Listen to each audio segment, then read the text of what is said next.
Hi friends, welcome Tamil to Malayalam channel. இன்னைக்கு நான் ஒரு 5 கொஸ்டின்ஸ் எடுத்துகிட்டு வந்திருக்கேன். மலையாளமில் 5 கொஸ்டின் எப்படி கேட்குறது அப்படிங்கிறத பார்க்கலாம். வாங்க வீடியோக்குள்ளார போகலாம். சாப்பிட்டாச்சா அப்படிங்கிறத நம்ம பக்ஷணம் கழிச்சோ அப்படின்னு கேட்போம். சாப்பிட்டாச்சா அப்படிங்கிறத பக்ஷணம் கழிச்சோ அப்படின்னு கேட்போம்.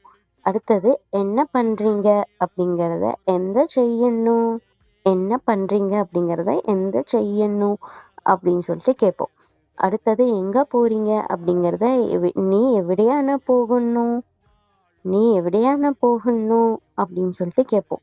அடுத்தது டைம் என்னாச்சு அப்படிங்கிறத சமயம் எத்திரையாயி அப்படின்னு சொல்லிட்டு கேட்போம். அடுத்தது யார் அது அப்படிங்கிறத அது ஆரானோ அப்படின்னு சொல்லிட்டு கேட்போம்.